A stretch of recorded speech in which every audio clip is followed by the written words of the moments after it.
Episode की starting में हम एक पास्ट सीन को देखते हैं जहाँ पर जोंगवू स्कूल में खेल रहा होता है और सारी लड़कियाँ जोंगवू जोंगवू चिल्ला रही होती हैं और वहाँ पर हान्युल भी होती है। लड़कियों की इस तरह चिल्लाते हुए देखकर हान्युल कह रही होती है लड़कियों को बिल्कुल भी नहीं पता कि उन्हें किस तरह के लड़के सिलेक्ट करने चाहिए क्योंकि जोंगवू बिल्कुल भी अच्छा लड़का नहीं है। फिर हम हान्युल को क्लास में देखते हैं जो कि विंडो से बाहर देख रही होती है और वहाँ पर जोंगवू और उसके दोस्त आते हैं और जोंगवू के दोस्त कह रहे होते हैं कि हान्युल बहुत ही ज़्यादा सुंदर है। इस पर जोंगवू गुस्सा आता है और अपने दोस्तों को मारते हुए कहता है कि आज से पहले मुझे किसी ने भी नहीं कहा कि हान्युल सुंदर है, तुम्हें वो सुंदर कहाँ से लग रही है।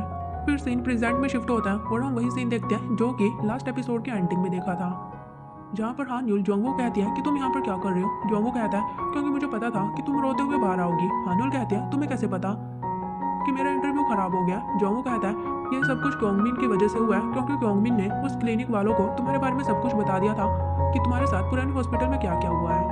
तो हान्युल कहती है ये सब कुछ क्योंगमिन की वजह से हुआ, आखिर वैसे कैसे कह सकता है, उसकी वजह से मैं इंटरव्यू भी नहीं दे पाई। जोंगवू कहता है लेकिन मुझे लगता है जो हुआ वो अच्छे के लिए ही हुआ क्योंकि अगर यहाँ पर तुम्हारे बारे में बाद में उन्हें पता चलता तो बात ज़्यादा बिगड़ जाती। हान्युल कहती है कि हाँ हाँ ठीक है।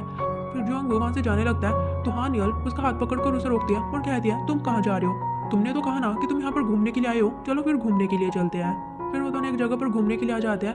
वहाँ पर दोनों साइकिल चला रहे होते हैं और साथ ही कह रहे होते हैं कि चलो रेस लगाते हैं, जो भी सबसे पहले उस पॉइंट पर पहुंच जाएगा वो एक दूसरे के हेड पर फ्लिक करेगा। और जोंग इस रेस को जीत जाता है और फिर वो हान्युल के हेड को फ्लिक करने वाला होता है लेकिन वो नहीं करता, वो बस बड़े प्यार से हान्युल के हेड को थोड़ा सा ही टच करता है।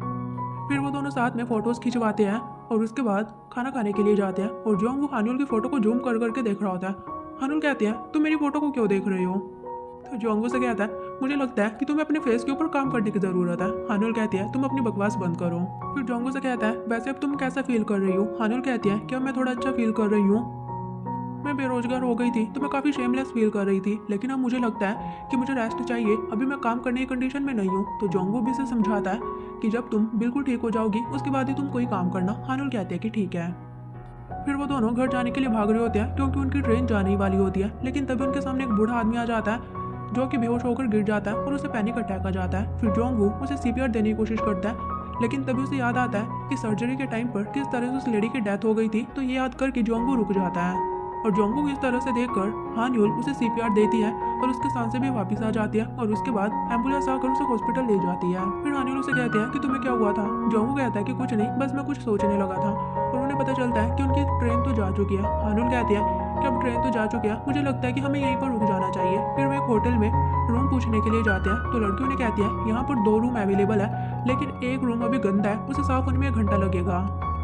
तो हान्युल जोंगवू कहती है क्या तुम 1 घंटे के साथ मेरे साथ रह पाओगे। जोंगवू कहता है कि हाँ ठीक है। फिर वो दोनों रूम में आ जाते हैं लेकिन एक दूसरे को अवॉइड करने की कोशिश कर रहे होते हैं। फिर हान्युल बेड पर बैठती है और वो जोंगवू को भी बेड पर बैठने के लिए कहती है और कहती है कि इसे अपना घर समझो।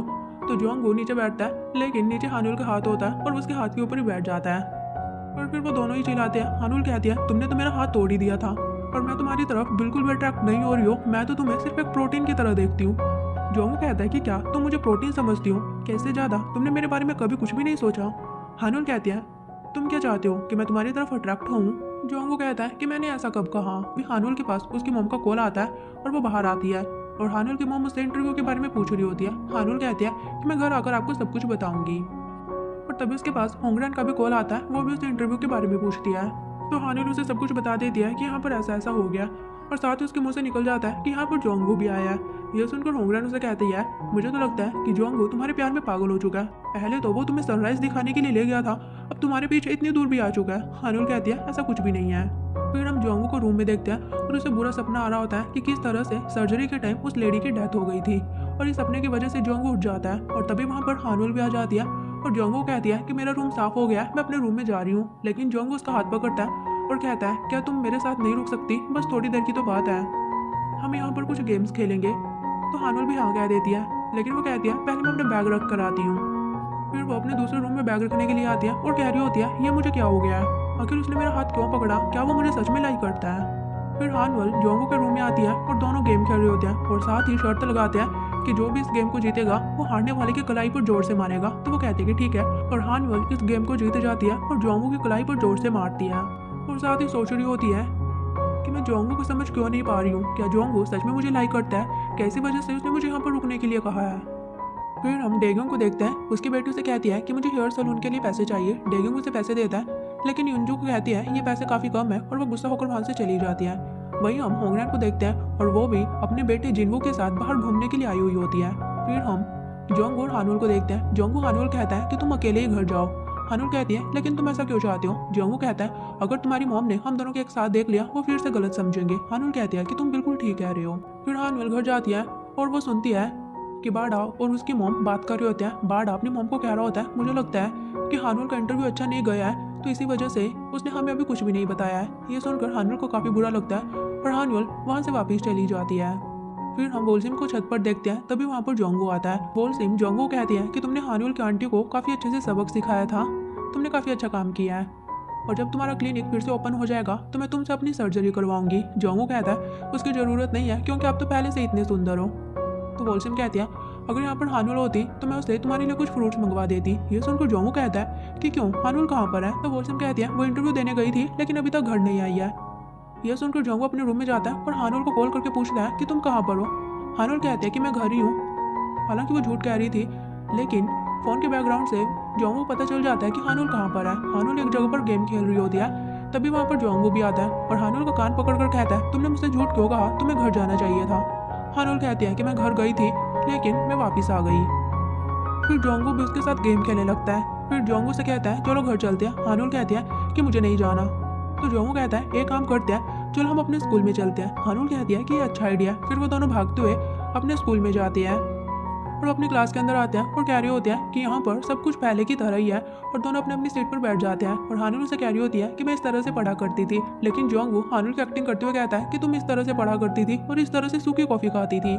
तो हानुल उसे कहती है वैसे अगर तुम्हें फिर से अपना स्कूल टाइम मिले तो तुम क्या करना चाहते हो? जोंगवू कहता है कि मैंने सोचा नहीं है और वो हानुल से भी यही पूछता है। तो हानुल कहती है अगर मुझे वो टाइम वापस मिलता है तो मैं अपने कॉलेज का एंट्रेंस देना चाहती हूँ। तो जोंगवू से पूछ लेता है कि तुमसे एंट्रेंस क्लियर क्यों नहीं हुआ जबकि तुम तो इतनी ज़्यादा इंटेलिजेंट थी।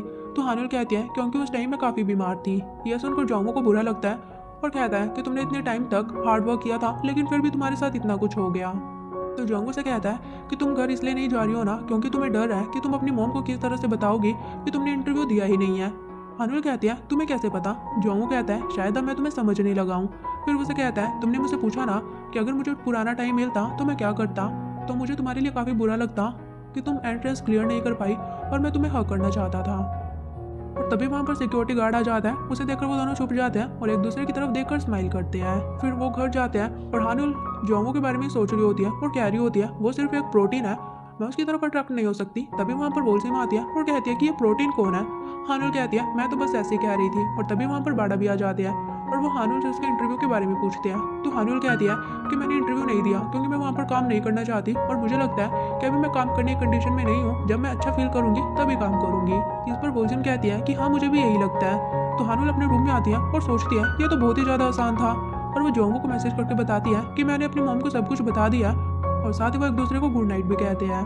फिर क्योंगमिन जोंगवू कॉल करता है और कहता है कि क्या कल तुम फ्री हो, मैं तुमसे मिलना चाहता हूँ। जोंगवू कहता है कि हाँ बिल्कुल और वहीं क्योंगमिन उसी पेन को देख रहा होता है। फिर अगले दिन जोंगवू क्योंगमिन से मिलने के लिए जाता है और क्योंगमिन उसे वही पेन दिखाता है और कहता है मुझे तुम्हारे क्लिनिक से मिला है। और जोंगवू देखता है कि उसमें तो कैमरा होता है। फिर वो दोनों क्लिनिक जाते हैं और देखते हैं कि वहाँ पर और भी कैमराज होते हैं और जोंगवू कहता है कि ये काम कौन कर सकता है। फिर वो दोनों इसी बारे में बात करने के लिए पुलिस स्टेशन आते हैं और पुलिस ऑफिसर से कह रहे होते हैं कि क्या फिंगरप्रिंट से पता नहीं चल सकता कि यह काम किसका है? तो ऑफिसर कहता है कि ये तो फोरेंसिक टीम वाले ही बता सकते हैं, अगर हमें कुछ पता चलेगा तो हम तुम्हें कॉल करेंगे। जोंगवू कहता है कि ठीक है।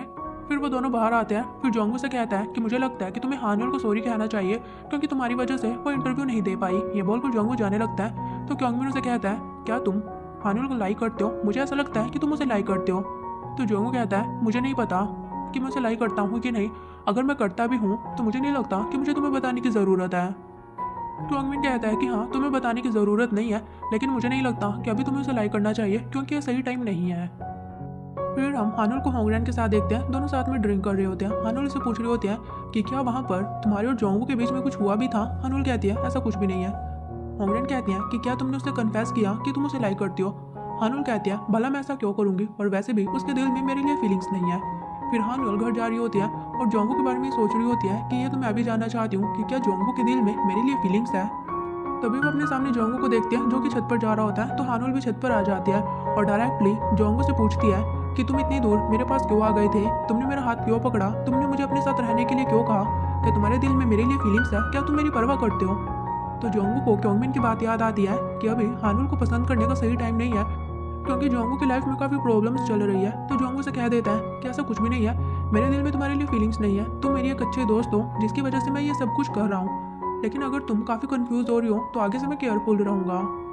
और तभी उन्हें वहाँ पर आवाज़ आती है। तभी वो देखते हैं कि वहाँ पर हानुल की पूरी फैमिली होती है और वो सब कुछ सुन लेते हैं। फिर हानुल नीचे आते हैं और अपनी फैमिली को कहते हैं तुम वहाँ पर क्या कर रहे थे। और हानुल अपने रूम में जाती है और बहुत ही ज़्यादा इरिटेट फील करती है कि वहाँ पर मेरी फैमिली क्या कर रहे थे। और वही ताइसून कह रहा होता है कि हानुल के साथ तो काफ़ी बुरा हुआ है, उसे रिजेक्ट कर दिया गया है। तो वोल्सिन कहती है कि ऐसा कुछ भी नहीं है। और बड़ा कहता है कि जोंग और हानुल वहाँ पर दोनों साथ में थे, क्या उन दोनों ने एक ही रूम शेयर किया था। तभी बाहर हानुल आती है और गुस्से में कहती है हम वहाँ पर अलग अलग रूम में रहे थे, बात यहीं खत्म होती है, आज के बाद इस बारे में कोई भी बात नहीं करेगा और जोंगू के दिल में मेरे लिए फीलिंग्स नहीं है। ये बोलकर वो अंदर चली जाती है। फिर सुबह होती है, जोंगू बाहर आता है और देखता है कि हानुल की मॉम पौधों को पानी दे रही होती है और वोल्सिन जोंगू के साथ काफ़ी अजीब रिएक्ट करती है, उसे पानी से भिगोने की कोशिश करती है। तो जोंगू भागते हुए नीचे जाता है, वहाँ पर ताइसून होता है और ताइसून भी उसे गुस्से में कहता है कि आज मेरे स्टोर में कुछ भी नहीं है। तो जोंगू दूसरे स्टोर में खाने की चीज़ लेने के लिए जाता है, लेकिन तभी वहाँ पर बड़ा आता है और वही चीज़ उठा लेता है जो कि जोंगू लेने वाला था। फिर जोंगू घर जा रहा होता है, तभी उसे हानुल मिलती है। हानुल उसे कहती है कल मुझे पता नहीं क्या हो गया था, इसलिए मैंने तुमसे ऐसे ही पूछ लिया क्योंकि मैं सब कुछ क्लियर करना चाहती थी ताकि कोई कन्फ्यूजन ना रहे, तो सब कुछ भूल जाना कि मैंने तुमसे कुछ कहा भी है। तो जोंगू कहता है कि हाँ ठीक है, लेकिन अब से तुम मेरे साथ अजीब बिहेव तो नहीं करोगी ना। हानुल कहती है कि हाँ बिल्कुल, मैं अजीब बिहेव क्यों करूँगी। फिर हम डेग्यूंग और होंगरैन को एक ही लिफ्ट में देखते हैं और तभी होंगरैन के ऊपर एक कीड़ी चढ़ जाती है, जिससे वो काफ़ी डर जाती है और चिल्लाने लगती है। तो डेग्यूंग उसे शांत करने की कोशिश करता है और वो इस कीड़ी को पकड़ लेता है। होंगरैन कहते हैं तुम तो कीड़ी पकड़ने में काफ़ी तेज हो। और साथ ही डेग्यूंग उसकी यूनिफॉर्म पर उसका बैच देख लेता है और कहता है कि तुम तो होंगरैन हो। होंगरैन कहती है क्या तुम मुझे जानते हो, और फिर वो दोनों एक दूसरे को देखने लगते हैं। फिर हम हानुल के एक हॉस्पिटल में देखते हैं और वहाँ पर जोंगू भी होता है और जोंगू को देखकर हानुल उसे अवॉइड करने लगती है। तो जोंगू से कहता है ये सब कुछ क्या हो रहा है, तुमने तो कहा था कि कुछ अजीब नहीं होगा। हानुल कहते हैं कि हाँ मैं ऐसे बिहेव कर रही हूँ जैसे कि सब कुछ ठीक है, लेकिन मैं अच्छा फील नहीं कर रही हूँ, तो मुझे थोड़ा टाइम चाहिए। और तभी वहाँ पर एक पेशेंट आता है और पेशेंट का ब्लड देकर जोंगू काफ़ी गहरी सोच में चला जाता है। फिर हम हानुल को देखते हैं जो कि साइकोलॉजिस्ट से मिलने के लिए आती है और वो उसे कहता है कि अब तुम पहले से काफ़ी ठीक हो, और साथ ही उसे सिम्टम बताने लगता है कि अगर तुम वापस काम पर जाओगी तो ऐसा हो सकता है कि तुम्हें सांस की प्रॉब्लम हो जाए, और जब तुम इंस्ट्रूमेंट उठाओगे तो तुम पैनिक हो सकते और ब्लड को देखकर तुम घबराने भी लग सकते हो। फिर हानुल वापस जा रही होती है और सोच रही होती है कि मैं तो बिल्कुल ठीक हूँ, लेकिन डॉक्टर ने जो कुछ भी कहा वो सब कुछ जोंगू के साथ हो रहा है। और जोंगू के बारे में सोचकर वो भागते हुए अपने घर की तरफ जाती है। वहीं हम जोंगू को देखते हैं जिसे कि एक बुरा सपना आता है और बुरे सपने की वजह से वो उठ जाता है और जोर जोर से रोने लगता है। फिर जोंगू बाहर आता है और बता रहा होता है कि मुझे बहुत टाइम से बुरे सपने आते हैं, मैं अपनी कोशिश करता हूँ कि हर एक पेशेंट को बचा पाऊँ, लेकिन कभी कभी ऐसा होता है कि मैं पेशेंट को नहीं बचा पाता। लेकिन फिर वो हानुल के बारे में सोचने लगता है और कह रहा होता है लेकिन फिर भी शायद ऐसा कोई है जिसे कि मैं अच्छा फील करवा सकता हूँ। और तभी वहाँ पर हानुल आ जाती है, जोंगू से कहता है तुम यहाँ पर क्या कर रही हो। और हानुल भागते हुए जोंगू को हक कर लेती है और कहती है मुझे पता है कि तुम्हारे लिए काफ़ी मुश्किल रहा होगा, लेकिन तुम चिंता मत करो, सब कुछ जल्दी ही ठीक हो जाएगा। और फिर वो दोनों एक दूसरे की तरफ देखने लगते हैं और इसी के साथ ही एपिसोड खत्म हो जाता है।